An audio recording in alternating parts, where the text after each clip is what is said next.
Welcome to Work from the Inside Out, a podcast that highlights real-life stories, practical strategies, and best practices for transitioning your career from unhappiness and dissatisfaction to fulfillment, meaning, and joy. Now here is your host, career and executive coach, Tammy Guler-Loeb. Hey everybody, it is my pleasure to introduce you to today's guest, Vanessa Rosenblum. Vanessa is the president and founder of Pro REA Staffing, a recruiting firm that specializes in connecting talented administrative staff with real estate teams across the United States and Canada. She started her first recruiting firm at the age of 25, while also working as the operations manager for a real estate coaching company in Los Angeles.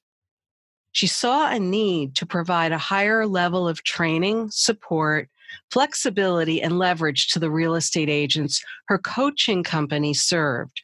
Her clients not only needed help hiring great people, they needed help with the entire hiring and onboarding process. Vanessa founded Pro REA Staffing in 2008, grew the company to 4 full-time recruiters and well over 1,000 successful placements. She sold a majority share of the company to Black29 Group in 2018, which has allowed her to expand the company and the services she offers her clients. Vanessa holds a Bachelors of Science in Business Administration with an emphasis in corporate finance from the University of Southern California, Marshall School of Business in Los Angeles, California. She currently lives in Spain with her husband and son. When she is not working, you can find her in her garden or working on projects in her 400-year-old farmhouse. Welcome, Vanessa. Hi, thanks for having me.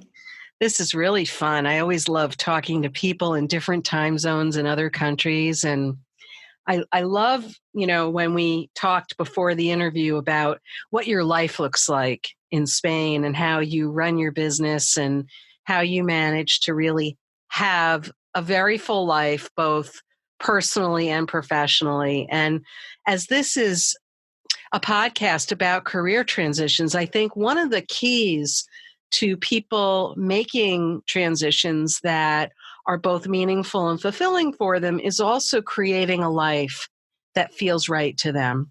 So I want to ask you to start kind of at the beginning where you started in your career, but I also want to make sure that we touch on sort of what your day-to-day life looks like now. So let's start at the beginning and then we'll get to what today looks like as well. Yeah, absolutely. So I was in college. I was studying corporate finance, and most of my friends were going off to become analysts for, big financial banks. And my senior year, I ended up taking a job with this real estate business coach. And the idea of taking a very small business or a real estate agent and coaching them and training them on their business was fascinating to me because there's such a microcosm for business principles at large. You can have a room full of real estate agents. They all basically do the same thing and they all do it differently. And many of them are successful doing things their own way. And that fascinated me. So that derailed my plans of becoming an investment banker. And I ended up working for this real estate business coach once I graduated college. And I loved that job. I was running his business. I was creating training programs for real estate assistants. And I had a lot of freedom and flexibility to explore and do things that interested me. And at some point, I had things kind of under control in the office. And I looked around and I realized that we were handing out resumes to our clients. And I came to my boss and I said, I think we could get paid for this. And honestly, I didn't know what a recruiter did. I didn't really know anything about that industry. I felt like this is something I could help people do. I think we should help agents hire because this is an ongoing issue for them. And he said, oh, no one's really going to pay you to do that, but that's cute. Go ahead, try. So so that's how it started. So I started a company called Performance Management, and it was a division of this coaching company. And so for the first couple of years, I did both. I ran his company, and I figured out how to recruit and hire assistants for real estate agents. So And really, that's how it got started. So I'm curious. So when you started that, you came to him with the idea and he said, well, that's a cute idea. I'm not so sure, but go for it. So were you operating that piece of business under his umbrella initially, or had you established a whole separate operation, but yet were doing it in parallel to what you were doing for him? It was pretty informal. I registered the DBA and you set up a website. I think at some point around that time I set up a website, but really I just did it in tandem. So I would go out and speak at real estate offices about our coaching programs. And at the same time, I would pitch, hey, we can help you hire. And so it was the benefit and the curse of it was I really didn't have to have a sales machine as I built the business because my clients were built in. Right. And so I really just focused on how do I make this work? What questions should I ask? How should I set it up? And so it just sort of was a natural extension of the business. And we set up a split and that carried on for the first couple of years until he decided to transition out and he became a partner in a real estate company. And it was time for me to go out on my own. So I think at the time I was 25 and I'd had this stable income while I was doing this other project. And then all of a sudden I was an independent business owner. And I remember sitting, it did because I didn't know that was his plan. Oh. And so he had me sit down with him one day and he said, this is what I'm working on. And I thought, oh no. Wow. Okay. Because it was also going to be disruptive in our industry and people weren't going to be happy about it. And so it impacted my business as well because he and I were so closely connected. I was an extension of him. And so kind of a when brand, right? he started recruiting agents away from he was kind of a brand, right? He was, yeah. So, but he started recruiting agents away from other offices for the company that he was starting. And so those offices no longer wanted me to go into their offices to speak to agents. And so there was this period of transition where I was blacklisted from the real estate offices that I would go and speak in on a regular basis. So there was this sort of scary transition and this, time to put on my big girl pants and figure this out. And I remember sitting at my kitchen table, looking around and thinking, okay, so now I don't have to answer to anybody. This is all me. Now what do I do? And so I'm just curious. So, it was a somewhat, I want to just unpack this situation a little bit because it clearly was quite pivotal. And there you are, you're 25, you're already showing up with brilliant ideas and building business. He decides to go in another direction. And in the process of doing that, burns a few bridges that affects you. And so you're kind of left on your own, but were you left on your own to also do some of the coaching that he had started? Were you able to continue to pick up with that? Or were you just going to then kind of go out on your own with the recruiting side of things more? Like, were you able to take parts of his business with you, or was that too proprietary? Or no, because I was never a coach. And so I didn't have the background to be a sales coach. And he there was an opportunity for me to go and join that company with him. Oh, okay. The first round of internal staff for that company.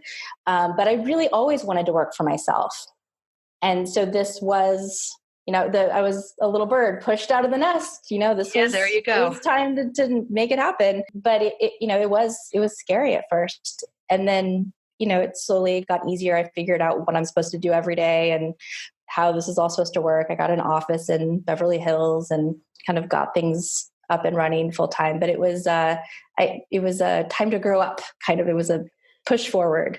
So how long did it take from the sort of moment of that sort of suddenness when it was like, oh, everything is changing now, to put on my big girl pants and run with this thing that I started.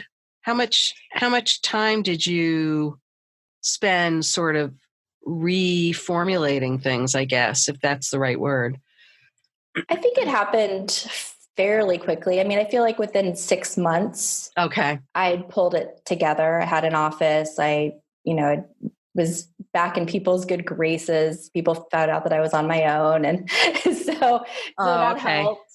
And then really shortly after I got my sea legs, an old client came to me and said, "Hey, we hear you're on your own. We really like what you do, but we want you to do it for our agents." They owned several Keller Williams offices. And so this is how Pro REA Staffing started. So there was this opportunity that just presented itself. They said, "We want to partner with you. We would like to have temp staff, experienced real estate assistants who can work for our agents, but not full time. Can you do that?" And REA, that's real estate assistants, right? Assistant, right. Got it. And we're no longer a staffing firm or a search and placement. We're a recruiting firm. But when we started, we were a staffing agency. We had 16 assistants working all across Los Angeles. I see. And this was just as the market was starting to crash. So 2008, and nobody needed a full-time assistant. So it was sort of this angel came into my life, because really my business was about to fall apart because nobody needed full-time real estate support, because everybody's business was tanking. But a lot of people still needed some support. And there were a lot of experienced assistants who had been laid off. So it was the right thing to do in that market. It was also a terrible business because 16 assistants, lots of issues. It was like herding cats, and the margins were really low. Yeah. So, I mean, that's kind of how the company got started in the worst part of the market in Los Angeles. So what were you thinking at that time before this person from Keller Williams sort of, flew in, so to speak? Mm-hmm. Were you starting to rethink what you were doing, or were you, because it sounds like you reached a point where maybe you weren't even enjoying it, or what was going on for you at the time? Yeah, that's a good question. I think I was just starting to see the writing on the wall, because this was the beginning of 2008. Things were slowing down, but I still had clients in there. Things were still happening, but it happened just as the shift was sort of coming through. Yeah. It was just really lucky timing. But I had also invested heavily in developing a real estate assistant training program. I'd spent, $10,000 developing a training program with the idea of creating a program that, would sort of run on its own and be a cash cow. And I lost all of that. Wow. Because nobody wanted to pay for that, because nobody needed a full-time assistant. Right. And another lesson I learned was I still was relying on word of mouth and referrals. I'd never made a cold call in my life. We didn't have a sales process, and that hurt me because, that should have been in place. That would have helped lessen the fall as the market was changing. Mm-hmm. So diversifying your approaches to marketing. Yeah. So good lessons to learn when you're young. You were kind of young. I mean, you were learning and growing as you were growing the business. And so there was this, it sounds like there was this part of you, you had this background in finance that gave you at least that, view of things and an understanding of things. But, and you had several years in the business prior to that, but you were kind of young and it sounds like you were a little fearless, like you almost didn't know what you didn't know. So you kind of just kept going forward. Would you say that characterizes it a little bit? Yeah, that's the beauty of youth, isn't it? I mean, it is. I mean, it really is. I mean, you're willing to be, ballsy in ways that you just, know better when you're older. And if you look back and you just think, wow, I can't believe I had the energy to do all of that. I can't believe I had the guts to do it. Right. And it's incredible if you don't really think too hard about it and you just move forward, you just keep pushing forward what you can actually accomplish. Yeah. And so you had some other pretty profound shifts that occurred after things picked up, right? Yeah. So I was done living in Los Angeles. I had been there for 10 years at that point, and I really wanted to get out of the city. I was engaged, and my business at this point, the internet was becoming more of a thing. Skype existed. People started to have video cameras on their phones and on their computers. And I realized that I could interview candidates over Skype. And that changed everything. Yeah. Because it now didn't limit me by geography. So that happened just as I was realizing that the business model wasn't producing enough income. I had all this debt. We were really feeling pinched, but the business was at a point where I could manage it from anywhere. And so my grandmother passed away and left me $1,000. And with that money, my husband and I bought one-way tickets to Italy. We eloped, we sold everything in 3 months, and we moved to Italy. I've always wanted to live in Italy. I tried to be an exchange student in high school. I tried again in college, and just life didn't line up. I studied Italian twice, and then this Italian man walks into my life, and one thing led to another. And yeah, so the beginning of 2010, we sold everything and we moved to Italy, and I started running the business remotely. And your husband is Italian. I mean, he's not just, Yeah. He's not from Prince Street. So, he's literally from Italy. Oh, he's very, very, very Italian. Yes. Yeah. Yes. He had been in the States for, 7 years or something. Yeah. When I met him. Wow. So then you started experiencing the benefits of working remotely, but your market was primarily, or your connections were primarily in LA, right? Right. And for a while, things stayed very local to Southern California. And then it just sort of happened organically. Part of it was that we were working with these Keller Williams offices. And so we were tapped into the Keller Williams network. I see. People would go to a conference and say, oh, well, I got help with getting my assistant through Pro REA. You should talk to them. And so it kind of spread like that, and still pretty organic. Yeah. Yeah. Well, they say that word of mouth is the best marketing tool around. And that's true for not just building businesses, but for people looking for their next job. And I always say that those of us who are entrepreneurs, we're always looking for our next job, right? So, they say, networking is where it's at. Well, guess what networking is? It's word of mouth, right? Exactly. So then you were in Italy. And I know that when we talked, you've moved a few times since then. Oh yeah. Once we cut the cord. So I lived in our house in Los Angeles, I think for 7 years. So from the time I graduated from college until we left.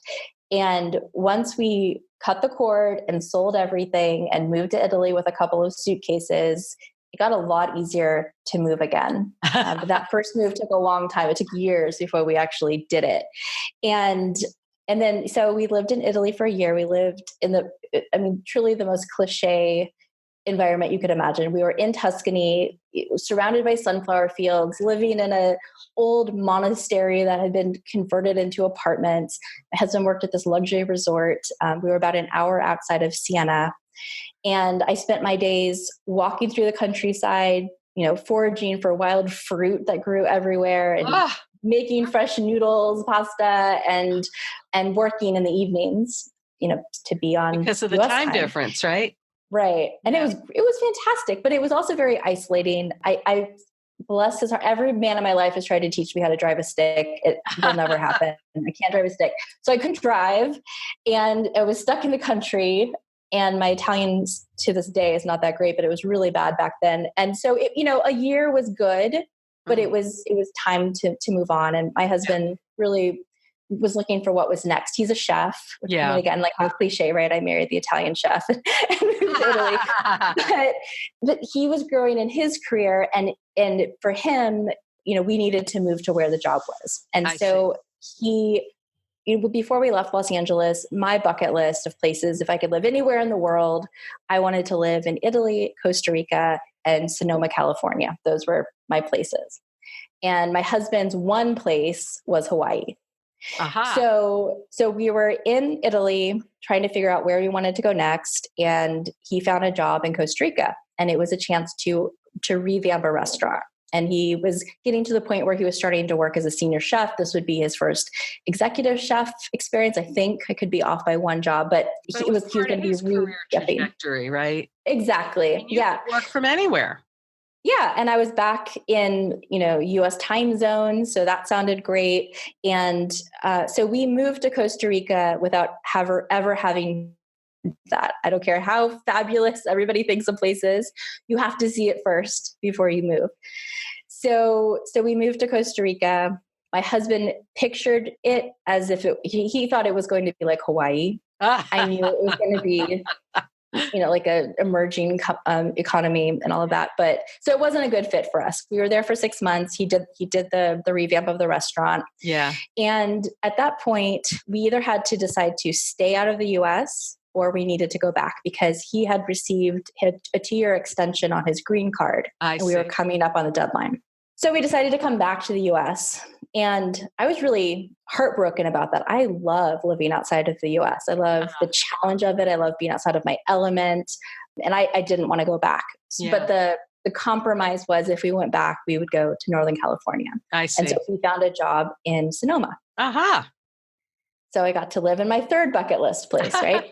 So I was very happy. I loved it there. I could bike ride to the square and go wine tasting on my bicycle. And we had a lovely little garden. It was a very lovely thing. And my business partners had expanded into San Francisco. And so they had offices there and I could drive down into the city and be present. So that was great. The only problem was my husband was too far from the ocean. Every time we would drive to the beach, it'd be a beautiful day in Sonoma, 80 degrees and sunny. You get to the beach in Northern California and it's 50 degrees and overcast and terrible, right? Yeah. So a year in, he calls me and he says, I found a job on Kauai. In Hawaii, can we move? And I was like, are you kidding me? Not again. But I couldn't say no. I mean, What kind of wife could say no to that, right? It's so funny though, it's like, it makes me think about what kind of conversations do most couples have? It's usually like, where do we want to eat dinner tonight? What movie are we going out to? And you and your husband's like, well, where do we want to move next? Yeah. I mean, it's sort of like, where should we, instead of visiting a place, which is what most normal, you just move there. Yeah.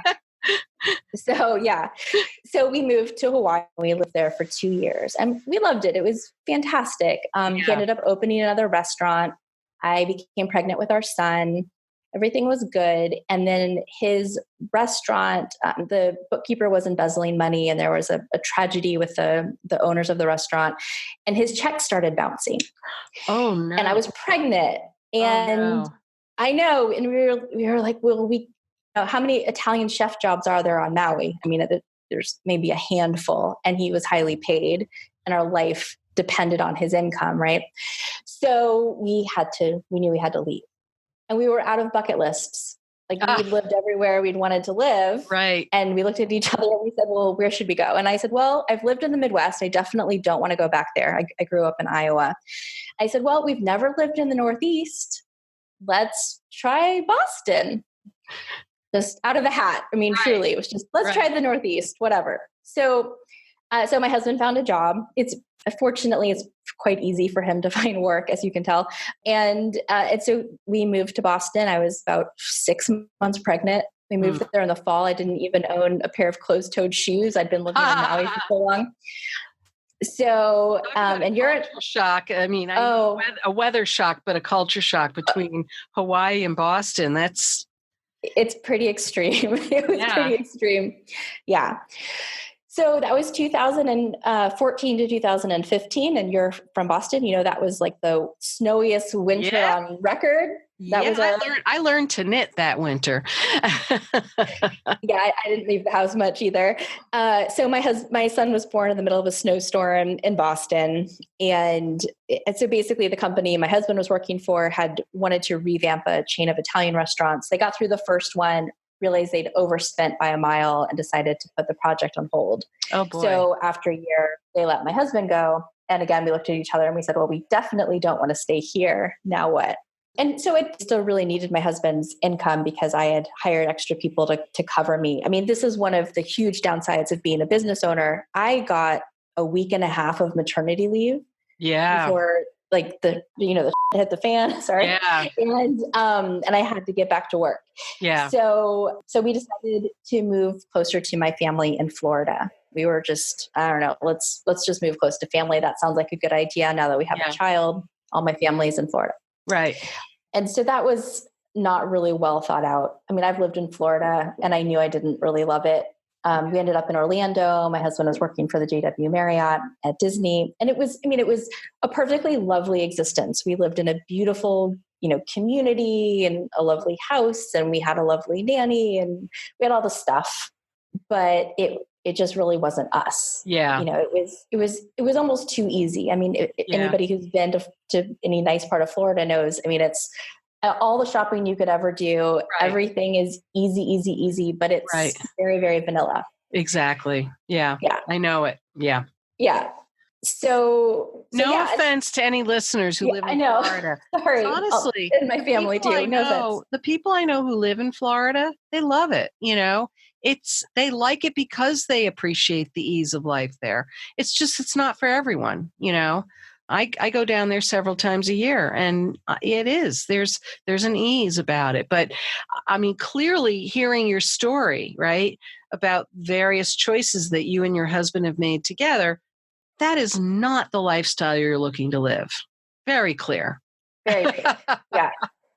And there were a lot of good things when our son was very small. It was a very easy, very lovely, very safe, place. Like all of that's fine. It just, like I said earlier, I love the challenge of living outside of the US. I like being outside of my element.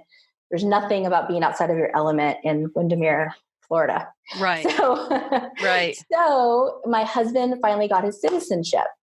And he got sworn in as a US citizen, got all set. And literally a month later, we looked at each other and we said, okay, now let's go. Because now we can leave. So and that's how we ended. And then from there you went to Spain, is that right? No, then we went to Portugal. That's right. I think you told me that. Yeah.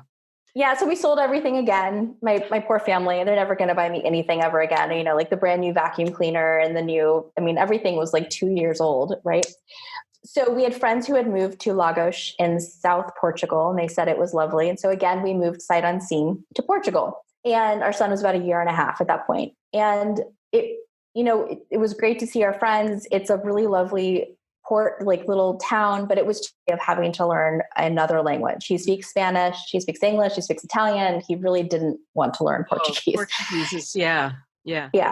And so I said, well, let's go to Spain. And so again, he found a job in Marbella, again, revamping another restaurant. And we had heard that Marbella was sort of it has a reputation for having people with ill-begotten gains, and it's very wealthy. Yeah. And all of that is very true. So again, we were there for a year, and we definitely could have stayed. My husband ended up leaving that job, opening another restaurant, and he was happy. But the problem was the work culture in Spain for chefs is even more intense than in the United States. Wow. It's 6 days a week. That's amazing, because it's pretty intense here. Exactly. But in the States, at least, he was getting 2 days off a week. Oh. But in Spain, what they do is you work the lunch shift, and then you have maybe a 3-hour break. Yeah. Right. And then you come back and you work the dinner shift. Right. So unless you live right next to the restaurant, you're gone. Yeah. 14 hours a day, right. 6 days a week. Right. So that was really hard. He would come home and didn't want to do anything. We had to have a nanny because I was working at night. And we looked at each other and we said, this is not what we've been working so hard for. This is nuts. And at that point, we'd paid off all of our debt, and I was making enough money where we didn't really need to have both incomes. So I convinced him to quit his job, and he lasted about 2 months, and we really wanted to go back to work. So we said, okay, well, if we're going to do this whole crazy thing again, this has to be the last time. This is really insane. Like, we have to settle down. we said, okay, what are our values? What's most important to us? And for us, our son's education is one of the top things for us. Mm-hmm. And so we knew we wanted to stay in Spain. And so I pulled up the list of the top 100 schools in Spain, and I just started at the top of the list. And the second school on the list was a Montessori school in this town called Girona that I had never heard of. And I had always wanted my children to go to Montessori. So we came up to see the school, and it's incredible. I mean, it's a multilingual school that goes through grade 12. And Wait, Vanessa, yes. did you look at it ahead of time? I did. We did. We actually traveled up and wow. I know. Amazing, right? Broke the mold right there. We finally learned our lesson. It took a while, but we finally learned our lesson. Yeah, I know. So we came up, we saw the school, we loved it. We loved the area. It's, we're an hour from Barcelona, an hour from the border to France, Nice. 30 minutes to the ocean, an hour into the mountains, 100,000 people. So it's big enough. There's everything here. And we love the school. Yeah. So yeah, last move, knock on wood. So we've been here for over a year. We've completely settled in. Breaking a record there. I know, seriously. And so, yeah, we finally found our place. We feel like we found our place in the world, but it took a decade. Yeah. And a lot of money and a lot of moves. But a real willingness to, I know we talked about this when we talked before the interview. You said that, that you and your husband have a real shared vision about what you want your life to look like, that both of you have professional goals and ambitions, but that you don't want to settle. You don't want to look back and have regrets. And it sounds like you're both very well aligned with taking some chances, taking some risks, but staying together as a team through that. And I think that's probably one of the keys to being able to make transitions, and it sounds like you also learned through each one. We're trying to look at what does transition look like? How do people do it? But also, what are the lessons learned? And you've learned a lot of lessons, and still have a lot of life ahead of you, And so even when you say, we're going to stay, we're settled, I have a feeling that means for a little while. I don't know how long that is, but it seems like you have your own sort of own rhythm and standards by which you live your life and decide, what values you hold near and dear. And with a child in the picture, of course, you make different decisions. Especially once, school starts, right? You make different decisions than you would otherwise. But it does sound like you've built a life, not just, I have this career that I'm chasing. I mean, even though some of the moves you made were based on your husband's jobs, there was always that element of, I love the idea of living somewhere else. I love the idea of exploring and trying new things, even sight unseen. Even if we don't know what we're stepping into, we're going to give this our best. What would you say are some of the key, let's say, threads that have taken you from one thing to the next? Because your career transition sort of has a logic behind it, although I'm sure you've had to make many adjustments along the way, even though we've talked a lot about your geographic moves. I'm sure that your work has had to make some adjustments as well. But what are some of the key threads that you think have really stood out to you as really being helpful in making the changes, even if you decided that things weren't working out? Yeah, I think a big one is having a clear intention for the life I want to build. Yeah. I have very specific ideas of the life I want my child to have, the kind of environment I wanted him to grow up in. I mean, really, our motivation for leaving Los Angeles was, and no offense to anyone who's raising children in LA, but I grew up in a small town and I could not imagine raising children in Los Angeles. And so I had this idealized view of the life I wanted my child or children, we'll see, to have. And that's why we went to Italy. And every move was really predicated on, well, what kind of life could we build for our family in the place where we're going to move. So that was And always part of the vision, was what a family life would look like. Right. Well, and same thing with my career. I mean, one of the reasons I wanted to work for myself is because I wanted to have the freedom to be a mom and have the flexibility to be a hands-on mom and also work, because I knew I wasn't cut out to be a stay-at-home mom. I really love working, but I also didn't want to be absent. Right.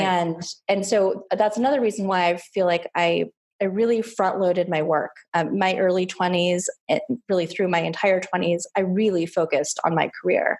I spent a lot of time. I was first one into the office, last one out, worked Saturdays, took on extra projects and pushed because I knew if I did that early, I would earn the ability to have more flexibility as I got older. You and that's knew exactly that. what happened. You knew that from day one. Yeah, because I'd seen it, but also I've also taken a more relaxed approach than I've seen with other entrepreneurs, because early in my career, so my dad's an investment banker, or he was, and I was a stockbroker when I was 19. And I worked with entrepreneurs who were going through large steps of growth in their business. They were raising capital, they were going public. And I saw how so many of them sacrificed everything else in their life for the business that they were working on. Yeah. And I just knew too many people who hit 40 and were divorced, didn't know their kids. They might have a lot of money, but they were really miserable. Yeah. And I absolutely didn't want that life. Yeah. So I really wanted to enjoy the journey. And we certainly have. While not every move was the ideal situation, we really had incredible experiences in every place that we lived. And I've really taken the time to enjoy the journey, even if that meant that I haven't become as successful or made as much money as I could have. I mean, certainly if I had just moved to the Valley where it was less expensive and stayed in LA, who knows, and my husband had continued to work, who knows, we could have a lot more money in the bank than we do right now. But we chose experiences over stuff. And I do not regret that. Right. And, and I think, this also goes to, how do you define success, right? If it's only about what's in your bank account, that's a pretty two-dimensional way of looking at what success is, right? So give us a snapshot view of what your life is like now that you're settled. Settled. I know. I have learned, I shouldn't have even said that before, because I've learned to never say never, because I have said we're never moving before. That's dangerous, famous last words. But now, I do feel like we're more settled now. However, yes, who knows what the future will hold. So my life today is pretty fantastic. So my husband is home with my son now. So he has now officially taken on the stay-at-home dad role. And that's amazing. So he takes my son to school at 9 a.m. I have until 2 p.m. to do whatever I want. So I have about 20 hours a week of free time, which for me, that is success. That's incredible. Amazing. Yeah. It's amazing, right? Yeah. Because my husband's home. And so I don't have to go grocery shopping, and I don't do the laundry. I don't do the pickup or drop off. Obviously I help around the house. I'm not trying to sound like I don't do anything, but there's a lot of things that I don't have to do because we have 2 people at home. Right. So I garden 20 hours a week to do whatever I want. And then I start work at 2 p.m. and I work from 2 to 6. That's when my son comes home from school. And then I focus on him until he goes to bed. So it's about a 2-hour, dinner, bath, bed, the whole thing. Right. And then I go back to work until 11 p.m. Mm-hmm. So that's my week. Yeah. And then the weekends, now finally after 10 years, my husband is actually home on the weekends because, as a chef, we work nights and weekends. Yeah. So we do things as a family now that we couldn't do before because either, one of us was always gone. Wow. But yeah. Sounds lovely. So what's next? Anything in the works? I don't mean another move, but I'm just curious, anything that you're working on now that those of us who might want to follow you would be looking forward to seeing, let's say, a year down the road. Yeah, thank you. So just to back up just one step. Sure. When I sold the business last year, I was feeling antsy and I knew I was ready to make a change. I wanted to do something different. Life was too easy, which is ridiculous, but it was getting just too mundane. Right. So when they offered to buy the business and I said yes, I had this sudden panic. I said, like, all right, I'm going to be 39 and I have no idea what I would do next.